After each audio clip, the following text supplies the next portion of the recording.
There was a morning in late October when the leaves outside the window had turned the color of rust and honey, and a small dog climbed onto the lap of an old woman who no longer remembered his name and stayed there for 4 hours without moving. The nurse who witnessed it said she had worked in memory care for 19 years and had never seen anything like it. She said the dog seemed to understand something the rest of them had only begun to suspect. She said it looked, more than anything else, like a vigil. The woman's name was Estelle. Estelle Vane. She was 81 years old in the autumn this story takes place, and she had been living at the Ashford Residential Care Home in the county of North Yorkshire for just over 14 months. She had been brought there by her daughter, a woman named Carla, who had driven up from Bristol with reddened eyes and a voice that kept cracking in the middle of sentences she could not finish. Carla had arranged the room carefully. She had brought photographs, a quilt, a particular blue ceramic mug that her mother had always used. She had hung a watercolor print of the Yorkshire dales above the radiator, the same kind of landscape her mother had always loved. She had done everything she could think of to make the room feel like something Estelle might recognize.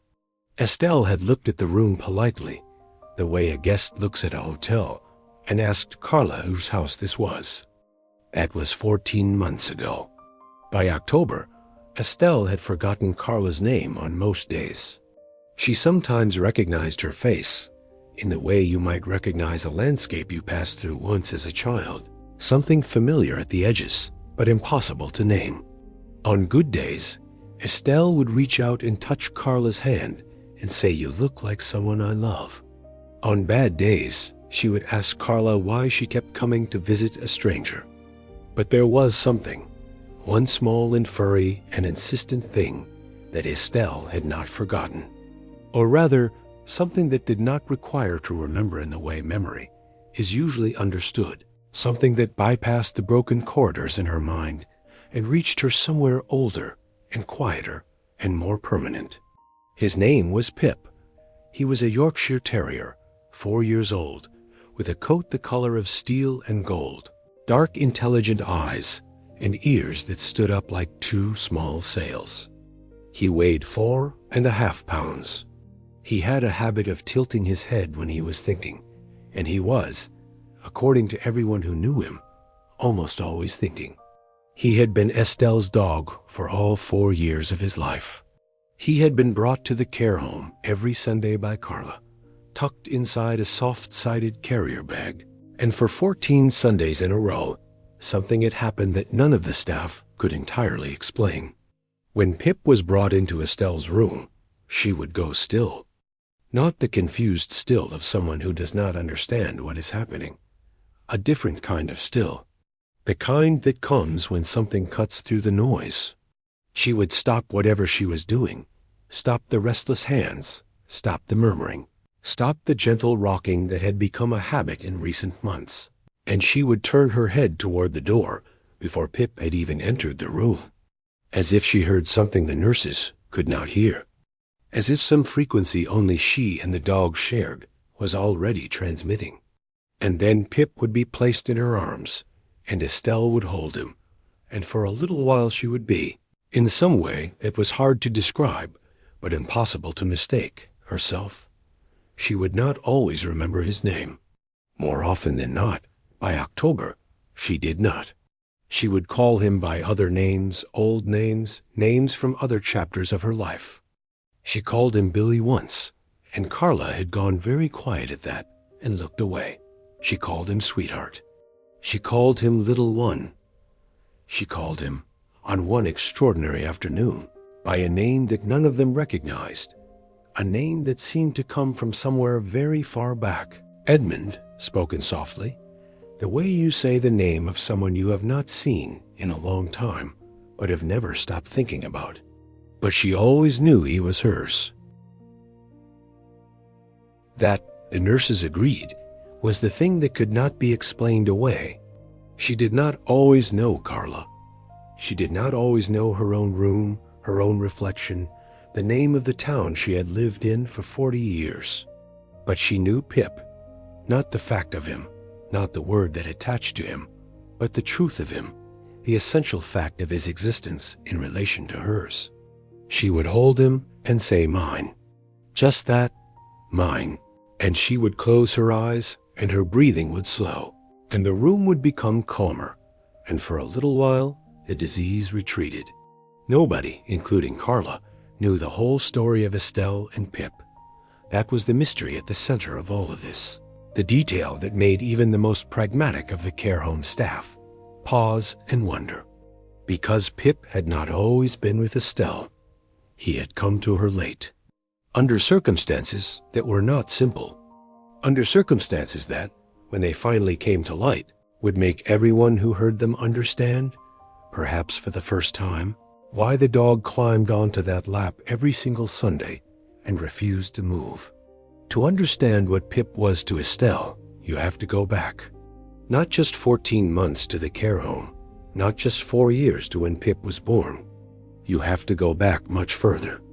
Back to a house in Harrogate, to a life that was different in almost every way from the one that ended in a quiet room with a watercolor print above the radiator. You have to go back to a woman who was not yet old, who was not yet ill, who did not yet know what was coming, who was, in the fullest and most complete sense, still entirely herself. Estelle Vane, born Estelle Margaret Whitmore in 1943, had grown up in a village near Skipton. She was the youngest of 3 children, the daughter of a schoolteacher father and a mother who grew roses with a kind of devotion that other women reserved for religion. She had been, by all accounts, an unusually observant child, the kind who noticed things, the kind who remembered the exact color of the sky on significant days, who could describe years later the precise weight of silence that fell over a room when certain things were said. Her sister Dorothy had once told Carla that Estelle had always been the one who felt things most deeply, even as a girl. Dorothy had said this with something that was not quite envy and not quite admiration, but something in between, something that acknowledged a quality that made life both richer and more difficult. Estelle had trained as a schoolteacher like her father, and she had taught primary school for 11 years in a small school near Knaresborough. She had been, by all accounts, a teacher the children adored. Not because she was soft. She was not particularly soft, but because she was interested. Genuinely, consistently interested in what children thought and noticed and felt. She had a gift for finding the child inside the quiet one, for locating the intelligence hiding inside the difficult one. Former students had visited her, years later, to tell her what she had meant to them. One boy, now a man in his 50s, had driven 3 hours to attend her retirement party and told the room that Mrs. Vane had been the first person in his life who made him feel as though what he thought actually mattered. She had married at 28, later than most women of her generation. His name was Geoffrey Vane, a civil engineer who had grown up in Leeds and had a dry, quiet wit and a generous laugh and a love of walking that matched hers exactly. They had walked the Dales every summer for 30 years. They had a particular route they returned to every May, starting at a village called Kettlewell and climbing to a ridge from which, on a clear day, you could see an absurd distance, the world laid out beneath you like something offered. Geoffrey had called it the viewing ridge, and every year they had stood on it, and he had said something like, "Still there," then, and Estelle had still there, and it was, for them, a kind of prayer. They had one child, Carla, born in 1972, a difficult birth that had left Estelle unable to have more children, which was a grief she had carried quietly and well, with the particular competence she brought to most of life's harder realities. Carla had grown up in a house full of books and walking boots and the smell of Geoffrey's pipe on Sunday evenings. She had grown up knowing she was loved, which is not as common as it should be, and which had given her a kind of groundedness that sustained her even in the hardest years. The years that were coming, the years nobody in that house in Harrogate could have imagined. Geoffrey died in 2009. A heart attack, Sudden, on a Tuesday morning in March, in the kitchen, with his coat still on because he had only just come in from the garden. He was 69 years old. He had been planning a walking holiday in Scotland for the following month. His boots were by the door. Estelle had handled it. That was how the people who knew her described it, with a note of awe. She had handled it. She had arranged everything. She had received people with grace and warmth. She had gone through his things with care and slowness and without falling apart, at least not in front of anyone. Carla had watched her mother and had felt the complicated mixture of admiration and worry that children feel when their parents seem too composed in the face of something that should break them. Carla had tried once, gently, to ask if her mother was all right, really all right, and Estelle had looked at her with steady eyes and said, "I am walking through it, Carla. That is all you can do with grief. You put one foot in front of the other, and you walk through it." It was what Geoffrey would have said. For several years after Geoffrey's death, Estelle had lived alone in the house in Harrogate with a self-sufficiency that impressed everyone who knew her. She gardened. She walked. She continued to read voraciously history and biography, and increasingly, poetry. She had a small circle of friends, women her age mostly, who met on the first Thursday of every month for what they called tea, but which involved rather a lot of wine and a great deal of honest conversation. She visited Carla in Bristol twice a year. She kept the house in excellent order. She seemed, to all external observation, to be managing beautifully. But there were things about those years that Carla did not know until later. Small signs that, in retrospect, had meaning. An appointment forgotten and only remembered when the surgery called to reschedule. A bill paid twice. A conversation that circled back to itself. The same question asked and asked again without Estelle appearing to notice. Carla had noticed these things and had filed them in a part of her mind she was not quite ready to open.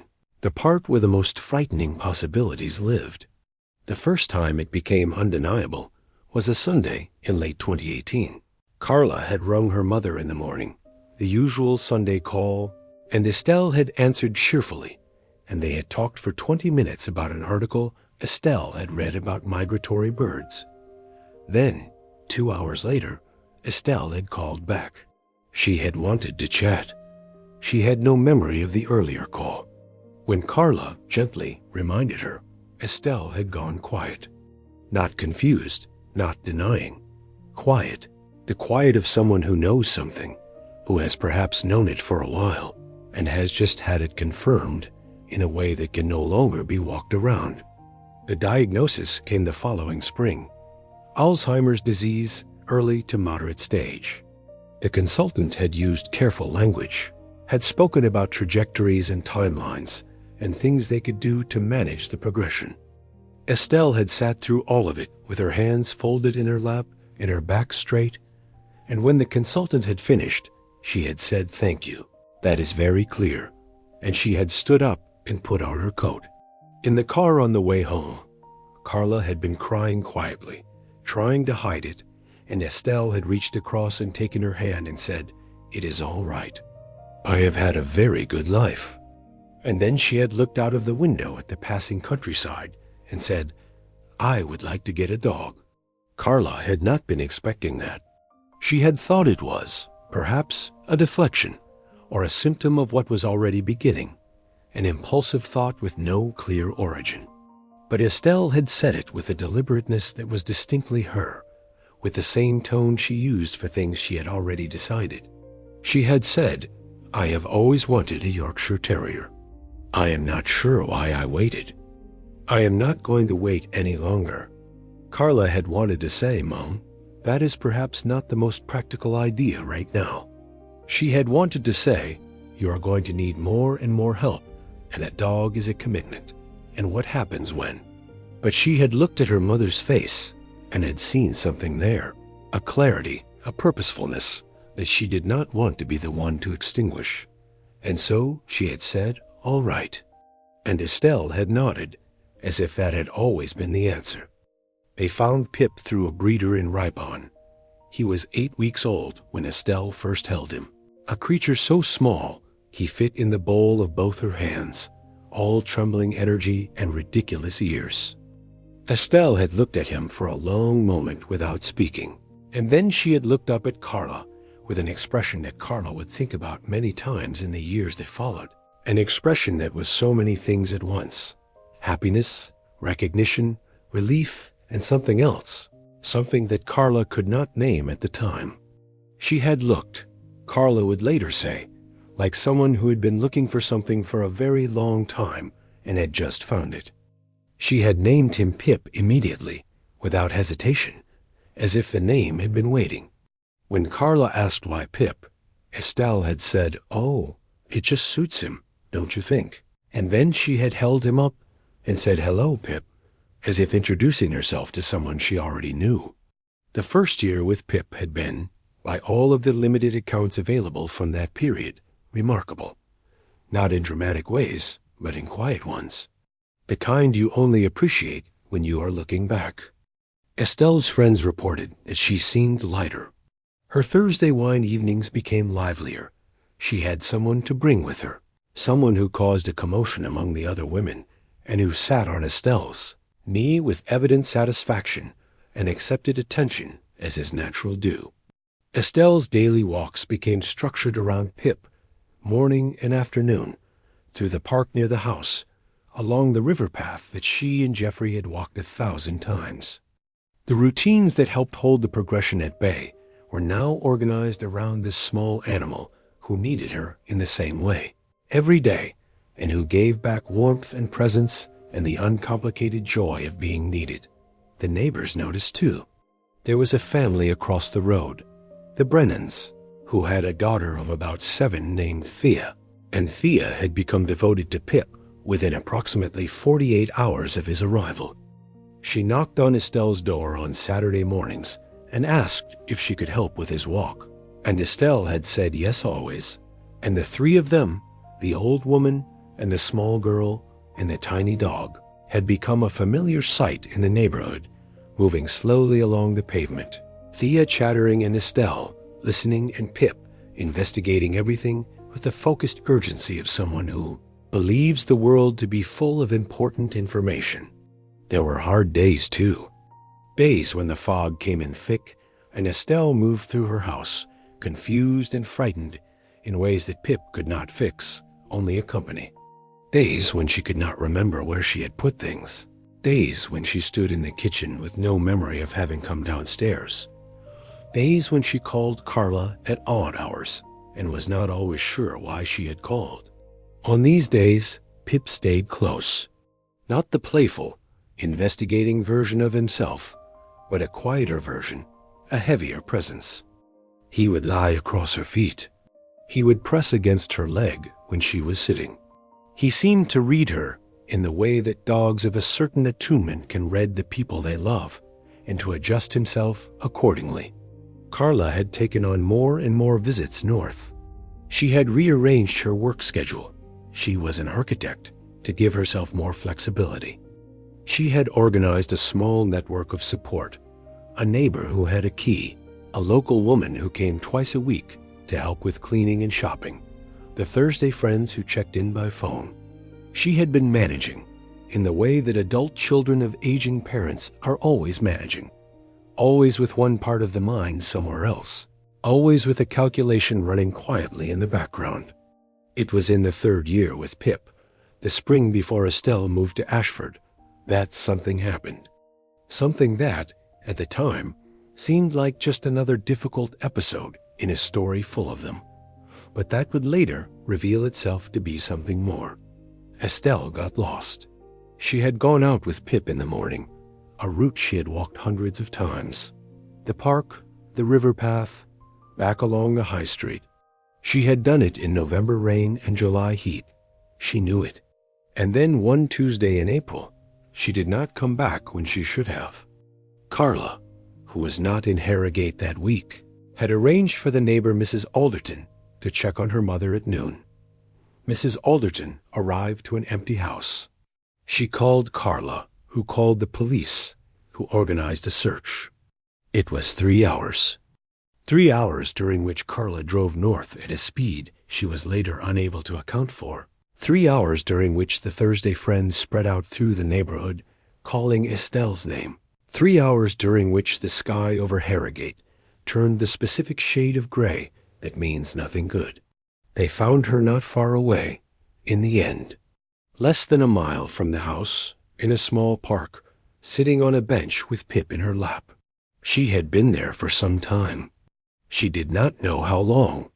She had known, she told the police officer who found her, that she needed to stay still. She was not sure how she had known, but she had known, and she had stayed still. And Pip had stayed with her. The police officer who brought her home was a young man named Declan, who told Carla afterward that when he found them on the bench, the dog had been sitting facing outward, in front of the old woman's knees, in a posture that he described, a little self-consciously, as protective. He said the dog had looked up at him when he approached and had assessed him with very serious eyes, and had allowed him to come close only after what felt like a genuine evaluation. Declan said it had been, in 19 years of policing, one of the stranger things he had encountered. Carla had held her mother in the hallway of the Harrogate house and said nothing for a long time. Estelle had been calmer than Carla, patting her daughter's back. Pip had sat at their feet and looked up at both of them. The move to Ashford was arranged within 2 months. It was not a decision, Carla would say later, so much as an acknowledgement of what had already become inevitable. Estelle had, on her clearer days, understood this too. She had not fought it. She had walked through the rooms of the house one last time, touching things lightly, not speaking. She had stood in the garden where Geoffrey's roses still grew, the ones she had tended for 15 years after his death, and she had stood there for a long time. And Carla had stood with her, and also said nothing, because there was nothing adequate to say. The question of Pip had been, for Carla, the most painful element of all of it. The care home could not accommodate a resident dog. That was the policy, clear and practical and heartbreaking. Carla had spoken to the manager, a kind and capable woman named Ruth, who had explained gently that while the home welcomed visitor animals on their scheduled pet therapy days, a permanent resident pet was not something they could manage. Ruth had looked genuinely sorry. She had said, "I can see what he means to your mother. I really can." Carla had taken Pip to Bristol with her. What else could she do? He had looked out of the car window for the entire journey south, very still, watching, as if marking the distance being placed between himself and something. The first Sunday visit, Carla had brought him. She had not told anyone she was bringing him, had simply carried him in his bag and gone to her mother's room and set the bag on the floor. And Pip had stepped out and looked around, and Estelle had made a sound that Carla had never heard before. It was not a word. It was not exactly a name. It was something that came from deeper than language, from a place the disease had not yet reached. And Pip had crossed the room to her as if pulled by a cord, and had climbed into her lap and had stayed. Ruth, who had been informed of this development after the fact, had considered the policy and had decided, pragmatically, and with something that went beyond pragmatism, that weekly visits from a pet were a different matter from a resident animal. She had cleared it formally. She had even quietly designated a small space in Estelle's room where Pip's things could be kept, a blanket, a bowl, a small toy, so that something of him remained between visits. That had been 13 Sundays ago, and now it was October, and the leaves were rust and honey. And Pip had climbed onto Estelle's lap at 11 in the morning, and it was 3 in the afternoon, and he had not moved. The nurse who was monitoring Estelle that Sunday was a woman named Priya, who had been at the home for 4 years, and who had seen quite a lot of difficult things with equanimity and competence. Priya was not a sentimental person, by her own description. She was practical and observant, and she took her responsibilities seriously. But she had been watching Estelle and Pip through the open door of the room for a long time that afternoon, and something about what she was seeing was keeping her there. Estelle was not asleep. That was the thing. She was awake, very still, her eyes open and looking at some middle distance. Her hands were resting on Pip's back. Pip was awake too, his eyes also open, also still, also looking at something that may or may not have been visible to anyone else. They looked, Priya thought, like two creatures listening to the same frequency. Carla arrived at 3:30, as she usually did on Sundays, having driven from Bristol that morning. She had the particular slightly compressed look of someone who had spent 5 hours on a motorway and was now carefully assembling their composure. She came in with a bag of things her mother had asked for, or might have asked for. She could no longer always tell which. A new book, some of the good shortbread, a letter from an old friend that Priya had mentioned in the week. She stopped in the doorway of her mother's room. Estelle looked up at her, and Estelle said, "There you are. Not who are you?" Not that polite blankness. There you are. As if Carla was expected. As if Carla was someone Estelle had been waiting for. Carla did not speak for a moment. Then she said, "Hello, Mum." Estelle looked back down at Pip. She said, "He has been like this all day. He is worried about something."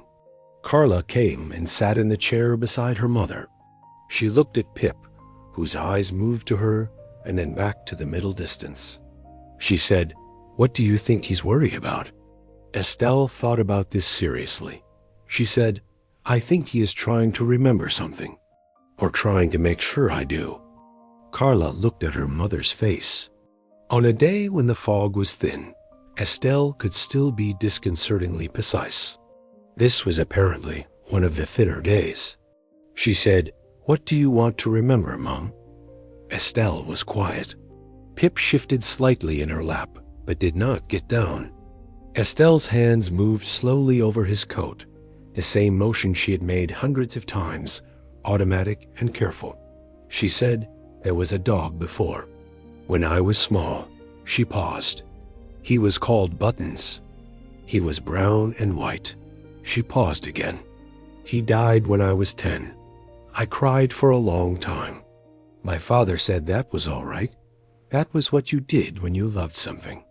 Carla said yes. Estelle said, and there was another one. "Not mine, someone else's." She frowned slightly. "I cannot quite get hold of it." Carla waited. Estelle said, "There was a boy." The room was very quiet. Outside, the light was going early, the way it does in October, the afternoon tipping toward evening before you are ready. Carla said, "Tell me about the boy." But Estelle's frown had deepened and then smoothed again, the thoughts sliding away the way they did, the way Carla had come to know so well, the way that was always like watching something disappear underwater. Estelle shook her head slowly. She said, "It is gone." She looked at Pip. She said, "But he knows. He always knows." Carla stayed until 7. She and her mother sat in a companionable way that was different from their early Sundays at the care home, when the strangeness of the situation had made both of them overly careful, overly cheerful, performing a normality that neither of them felt. Now there was something else in the room with them, something that had come over time, a kind of accommodation with what was. They watched a nature program together for a while, birds, which Estelle still found genuinely interesting, even on the foggier days. They ate some of the shortbread. Pip remained in Estelle's lap for the entire evening and only got down, finally, when Carla stood to leave, as if he understood that the visit was ending. When Carla was putting on her coat, Estelle said, quite clearly, "I remember his name now. Not Pip, the other one. His name was Edmund." Carla went very still with her coat half on. She said, "Mum, where did you hear that name?" Estelle looked puzzled. She said, "I did not hear it. I know it. I have always known it." She looked at Pip, who was sitting at her feet now, looking up at her. She said he was your grandfather's dog, before the war. She said this with the confidence of someone reporting a fact. Before the war, his name was Edmund, and he was a Yorkshire Terrier. She looked at Pip again. He looks just like him. Carla sat back down. Her hands were not quite steady. She said, "Mum, I didn't know that. I didn't know Granddad had a dog." Estelle said, "Of course he did. His name was Edmund. My father loved that dog. And then he went away." She paused. "To the war. And the dog waited for him." She said this simply, without drama. He waited for him on the step of the house every evening. My grandmother told me.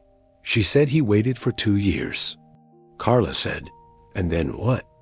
Estelle looked at her with clear eyes and said, "And then your grandfather came home." There was a silence that contained many things. Carla said, "Did Edmund know him?" Estelle smiled. It was a smile that came from somewhere deep and certain. She said, "Of course he did." She said, "That is what dogs do. They remember. Even when everything else is confused and difficult and gone, they remember." She looked at Pip. She said, "He remembers me." The story that Carla began to piece together in the following weeks, through conversations with the last of her mother's generation, who could still be reached, through old photographs that she had never thought to look at carefully, through a letter she found in a box that had sat unopened in Estelle's attic for 30 years, was not a complicated story, but it was a precise one, and the precision of it, the way it reached across 8 decades to find its way into a room in a care home in October, was something Carla would spend a long time thinking about. Her grandfather, Estelle's father, was a man named William Whitmore. He had been a school teacher, like his daughter after him. He had grown up in a village near Skipton, and had, in his early 20s, owned a Yorkshire Terrier named Edmund. There were 2 photographs, small in sepia and slightly blurred in the way of all photographs from that era, that showed William as a young man with a small dark dog at his side. In one of them, William was standing in a garden and looking at the camera with the self-consciousness of someone not used to being photographed, and Edmund was sitting at his feet, looking up at him with an attention so complete it was almost devotional. William Whitmore had gone to war in 1940 and had come back in 1945. Edmund, Carla gathered from the fragmentary accounts available, had indeed waited. The dog had been cared for by William's mother, Estelle's grandmother, a woman Carla had never met, who was by all accounts a formidable and pragmatic woman who nonetheless took the dog's waiting seriously, who understood what it meant, who did not try to redirect it. Edmund had met William at the door on the evening he came home. The letter, the one Carla found in the box in the attic, was from William to his mother, written sometime in 1945, and it described this reunion with a brevity and a restraint that made it more affecting than any elaborate account would have been. He wrote that Edmund had known him at once, had been certain from the first moment, had not hesitated. He wrote that this had mattered more than he could properly explain. Estelle had been 2 years old when her father came back from the war. She would have had no conscious memory of any of this. And yet something had been passed down, the way things are passed down in families, in stories told at certain ages, in the texture of household life, in the particular weight given to certain kinds of loyalty, certain kinds of faithfulness. Edmund had been part of the family's story long before Estelle could understand stories. He had been part of what her family was, part of what they valued, part of what they believed about love and waiting and the reliability of certain bonds. And Estelle, at 81, with most of the more recently constructed scaffolding of her mind dismantled or obscured, had found her way back to it, had found her way back to Edmund, had looked at Pip and seen, not a confusion, not a symptom, but a recognition, a real one. She was not mistaking Pip for Edmund. She was seeing in Pip what had always been in Edmund, the same quality, the same faithfulness, the same animal certainty about the person in front of them. Carla drove back to Bristol that October evening through a darkness that was not frightening for the first time in a very long time. She thought about her grandfather, whom she had known only slightly, a gentle and quiet man who had died when she was 12. She thought about Edmund, a dog dead for 60 years, sitting on a step in a village near Skipton, waiting. She thought about her mother, who had carried all of this inside her in the way that people carry the deepest things, not always consciously, but reliably, in the place where the self is stored before language, before narrative, before the long architecture of a life is built over it. She thought about Pip, who had been chosen by a woman who said she didn't know why she was choosing him, who said it just suits him, who had given him a name without hesitation. Pip, who had sat on that bench in the park with a lost old woman and turned outward to face the world on her behalf. Pip, who climbed into her lap every Sunday and stayed there the entire visit, and who on one particular October afternoon had stayed for 4 hours without moving, as if he had somewhere to be. And this was it. This was exactly it. Carla thought about the thing her mother had said. He remembers me. And she thought about what it meant to be remembered, really remembered, in the way that animals remember, in the way that goes deeper than names and dates and the verbal record, in the way that lives in the body and the instinct, in the pull toward a particular warmth, a particular scent, a particular quality of presence. She thought about her father, Geoffrey, in his boots by the door. She thought about her mother on the viewing ridge in May, saying still there then. She thought about the way love persists past all the obstacles you put in front of it, the way it finds channels, the way it arrives in forms you did not expect.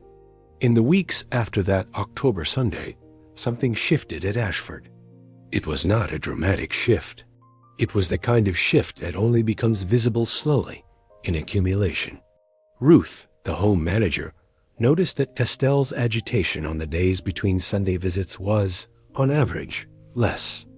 The restlessness that had been increasing in recent months seemed to have a floor under it now, a bottom, below which it did not descend. Priya noticed that Estelle slept better on Sunday nights than on any other night of the week. One of the other residents, an elderly man named Bernard, who had been at the home for 3 years, and who was not, by his own cheerful admission, a dog person, mentioned to a nurse that Mrs. Vane's dog seemed like a serious sort of animal, not like most dogs, which he found exhausting. He meant it as a compliment. Carla began to notice something else on her Sunday visits. She began to notice that her mother, in the hours with Pip, spoke more freely, not always coherently, not always in a way that tracked a linear narrative, but freely, with a fluency that the foggy days did not allow. She would speak about the past, about her childhood, about Geoffrey, about the house. She would say things that Carla wrote down afterward, not to report or analyze, but because they felt important, because they felt like messages from a version of her mother that was still there, still intact, still speaking, only audible through a particular channel, through the presence of a small dog with steel and gold fur and very serious eyes.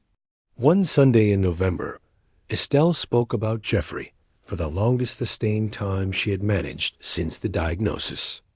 She spoke about the viewing ridge, about the particular way he said still there then.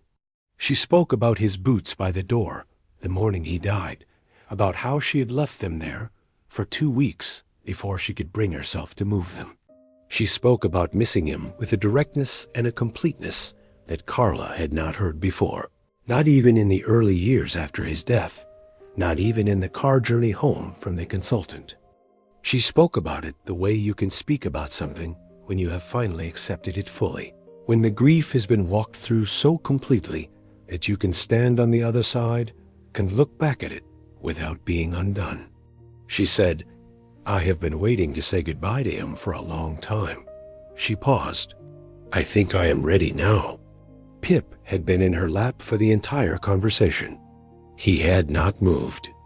His breathing had been slow and steady, and Estelle's hand had been on his back, and the room had been full of the low golden light of a November afternoon, and Carla had been sitting very still, listening, trying to hold all of it carefully. She said, "I think he would have liked Pip." Estelle said, "He would have loved him." She said it with certainty. She said, "Jeffrey loved anything that was loyal." She paused. "He was like that himself." Carla said, "Yes, he was." Estelle looked at the window, at the darkening November garden. She said, "I cannot always remember things. I know that. I know it is getting harder, but I can always remember him." She looked at Pip. She said, "And I can always remember this one." She stroked his ear. She said, "The important things stay. The rest goes, but the important things stay." Carla took her mother's hand. Estelle allowed this. They sat together until the light was gone. There was one more Sunday, one that was different from all the others. It was in December, the second Sunday of the month, the kind of day when winter has fully arrived and the world outside is bare and clean, and the sky is the specific white that means snow is thinking about it. Carla arrived at 10, earlier than usual, because she had something she wanted to tell her mother, and she was not sure how much time they would have. She had found, in the box of her grandfather's things, one more photograph. She had found it the previous week, when she had gone back to the box to look for something else, and had found, tucked inside the folded letter, a photograph she had not seen on the first pass. It was not like the others. It was smaller and in better condition, and it had been clearly kept separate, kept deliberately. It showed William Whitmore, young, perhaps 25, sitting in a chair in a room she did not recognize. He was looking not at the camera but down, at the dog in his lap. Edmund. Small and dark, the ears unmistakable, the eyes invisible from this angle because he was looking up at William's face. And William's expression, the expression of a young man looking at a dog in his lap, was the expression of someone so completely at ease, so completely at home, so completely known, that the photograph felt almost private, felt like something not quite meant for outside eyes. It was the expression, Carla realized when she looked at it for a long time, that her mother wore every Sunday. She brought the photograph to the care home. She showed it to her mother without explaining it, without context, just handed it to her and waited. Estelle took it, looked at it, was quiet for a long time. Then she said, "That is Edmund." Carla said, "Yes." Estelle said, "And that is my father."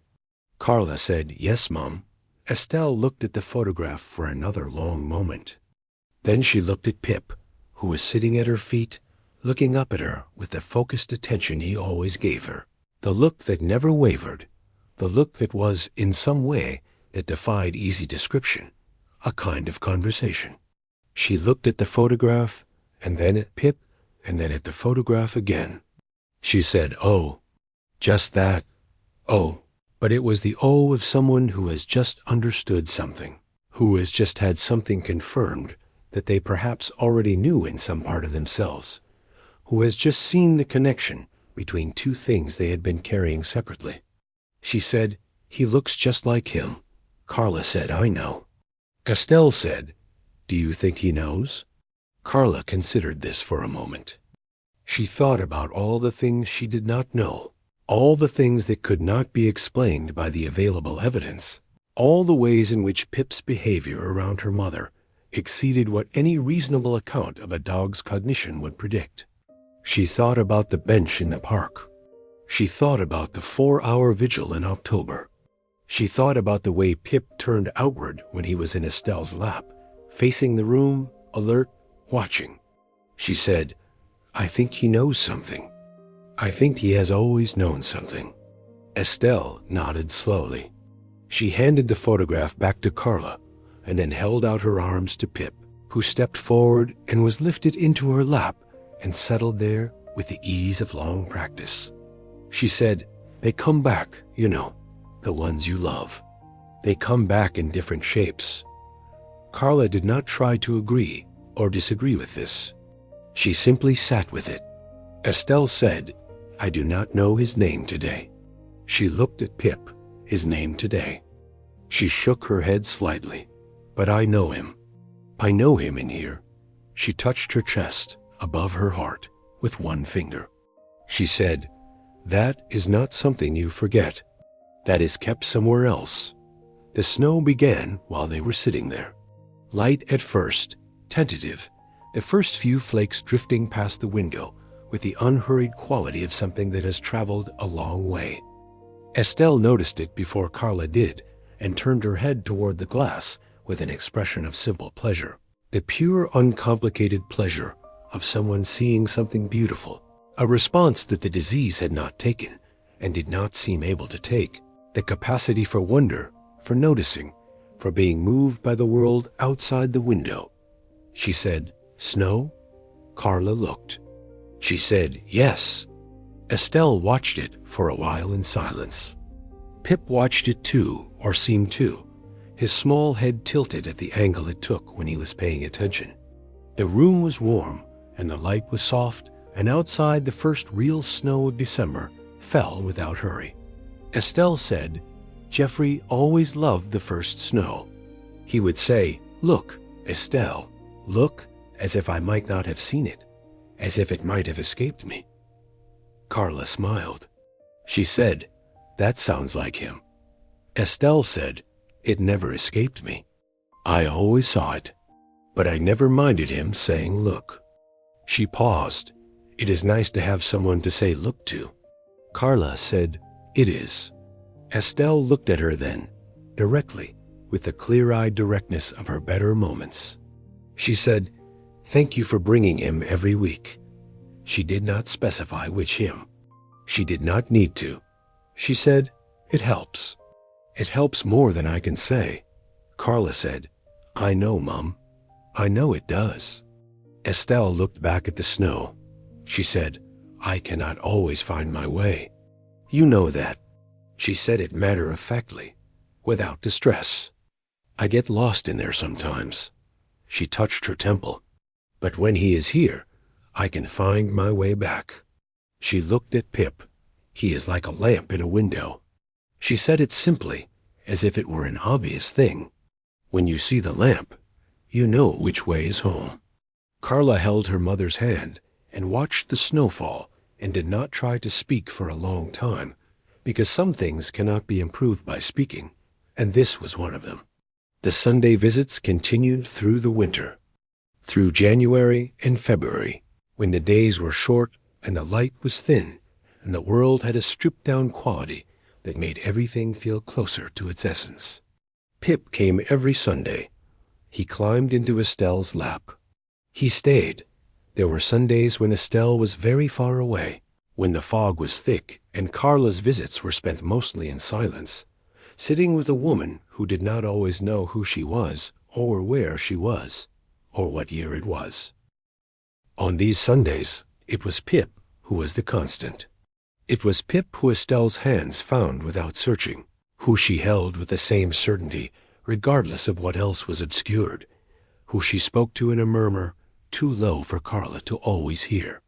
He was, on these Sundays, not a distraction or a comfort so much as a kind of anchor, a weight that kept her from drifting entirely loose.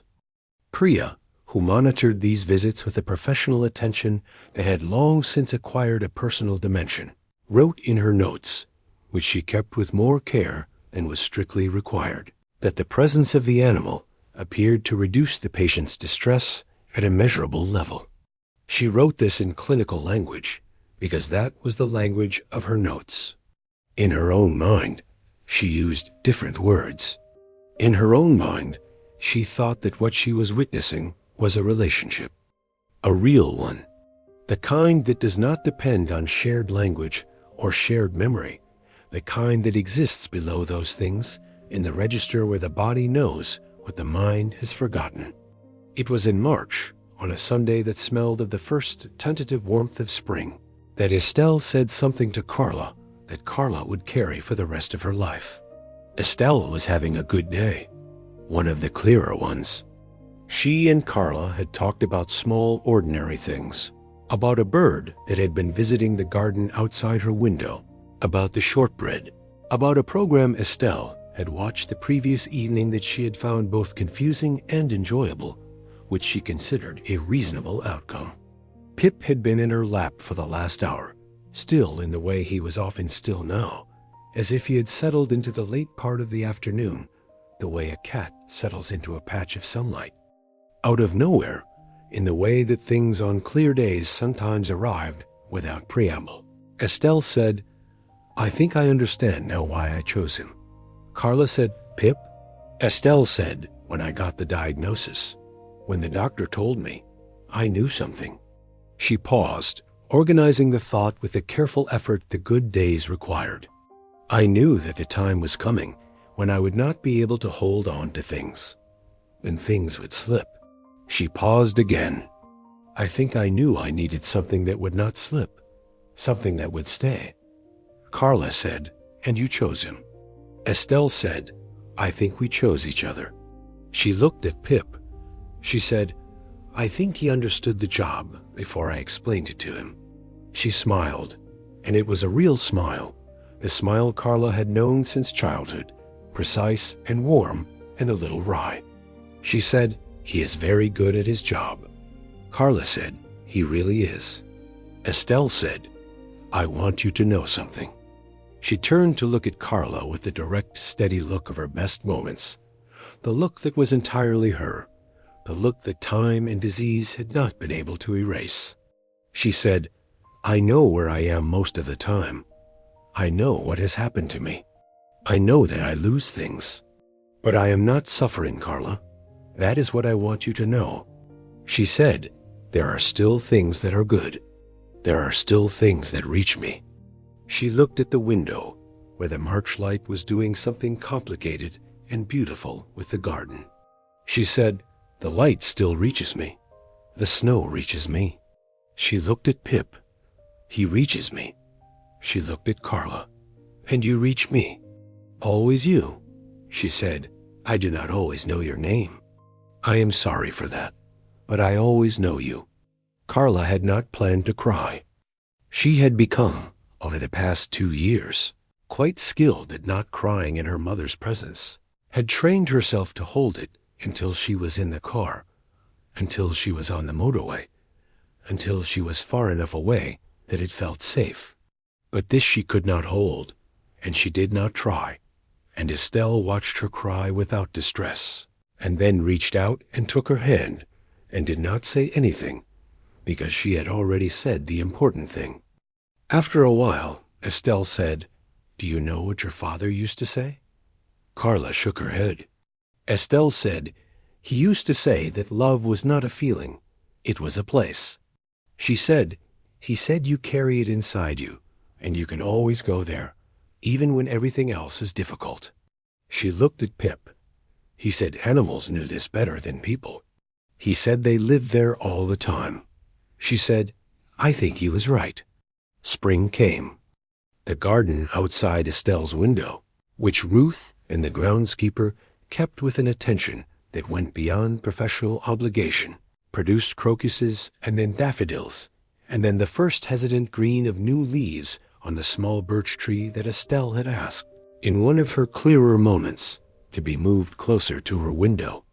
The bird that had been visiting through the winter turned out to be a robin, who seemed to have no intention of moving on, and who had become, in the way of robins, entirely proprietary about the garden outside Estelle's window.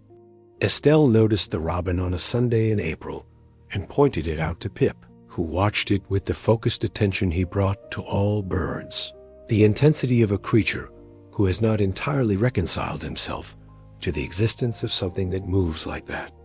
She said, "Look," and Carla, sitting beside her, said, "Yes, I see it." Pip tracked the robin's movements from the warmth of Estelle's lap. The afternoon light fell across the room in long, warm angles, reaching the blue ceramic mug on the windowsill, reaching the watercolor print of the Dales above the radiator, reaching the small frame on the bedside table where Carla had placed The previous Sunday, the photograph of William Whitmore and Edmund in the chair. Estelle had not mentioned the photograph since Carla placed it there, but Carla had noticed on her last 2 visits that it had been moved. Not far, just slightly, the way you move something you have been looking at and then replaced. She had not asked about it. She had decided not to ask about it. Some things, she had come to understand, did not need to be spoken to be real. Estelle said, without looking away from the robin, "I dreamed about your grandfather last night." Carla said, "Did you?" Estelle said, "I dream about him sometimes. About when I was small." She paused. He was always very calm, even when things were difficult. She paused again. "I think the war did that." She said, "Some things make you quieter and some things make you louder, and the war made him quieter." She said, but not sad. She was careful about this distinction. Not sad, just quiet, like someone who knew something. Carla said, "What did you dream?" Estelle said, "I dreamed we were in the garden. I was very small, maybe 4 or 5, and he was sitting in a chair, and the dog was on his lap." She paused. "Edmund." She said the name with ease, with familiarity. "And I was watching them, and my father looked up at me, and he said, 'Estelle, this is what love looks like.' And I thought, in the dream, yes, I know, I have always known." She looked at Pip. She said, "I have always known." The robin, apparently satisfied with what it had found in the garden, departed with an efficiency that bordered on the businesslike. The afternoon light shifted. Pip sighed, a small sound, and settled more deeply into Estelle's lap with the contentment of a creature entirely in the right place. Carla looked at her mother's face. At the lines of it, the particular way her eyes held light, the shape of her hands on Pip's back. She thought about all the things she had not known, all the things that had been there all along, underground, in the roots of things, waiting for the right moment to surface. She thought about her grandfather in the garden. She thought about Edmund on the step. She thought about how loyalty moves through time, how it does not end when the person it belongs to dies, how it passes into the next creature who carries the same quality, who has the same gift for staying, for being present, for knowing in the wordless way of animals that this is where I am supposed to be. She thought about her mother, sitting in this chair every day, with the watercolor of the dales above the radiator, and the robin in the garden, and the photograph of her father on the bedside table, holding a dog in her lap and being held, in turn, by something she could not name and did not need to name. She thought about what her mother had said. "He is like a lamp in a window. When you see the lamp, you know which way is home." The afternoon passed into evening. The room grew warmer in the way rooms do when the sun finds the right angle, a brief warm fullness before it drops away. Estelle dozed for a while, her hands still resting on Pip, who did not move. When she woke, she looked around the room with the slight confusion of someone returning from somewhere, orienting herself, gathering herself back together. She looked at Carla. She said, "You are still here." Carla said, "Yes." Estelle said, "Good." She looked at the window. She looked at the photograph. She looked at Pip.